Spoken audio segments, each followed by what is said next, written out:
इस एक्सपेरिमेंट में एक ऐसा पेशेंट जो अपनी जिंदगी की आखिरी लम्हात गिन रहा था और उसकी रूह कभी भी निकल सकती थी, एक ऐसे पेशेंट को एक ऐसे बेड पर लिटाया गया जो इंसान का बिल्कुल कम से कम वजन भी मेजर करके बता सकता था। यानी कि वो बेड 0.1 ग्राम तक का वेट भी बता सकता था। डॉक्टर मैकडॉगल या फिर कहें कि वो साइंटिस्ट देखना ये चाहता था कि मौत के एग्जैक्ट मोमेंट पर पेशेंट की हालत क्या होती है, वो क्या महसूस करता है या उसकी बॉडी में किस तरह के चेंजेस आते हैं। और उसकी इसी क्यूरियोसिटी ने उसको इस एक्सपेरिमेंट करने पर मजबूर किया।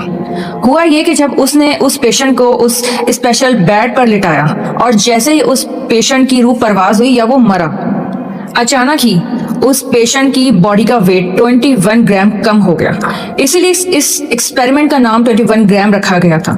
और स्टार्टिंग में मैंने आपसे यही बात कही थी कि आप ये एक्सपेरिमेंट और ये नंबर जब आगे वजह जानेंगे तो आप खुद भी हैरान रह जाएंगे। उसने इस एक्सपेरिमेंट के एंड में इस चीज को पाया कि जब इंसान की मौत होती है तो उसके जिस्म का कुछ ग्राम वजन कम हो जाता है और ये वजन उसकी रूह का होता है।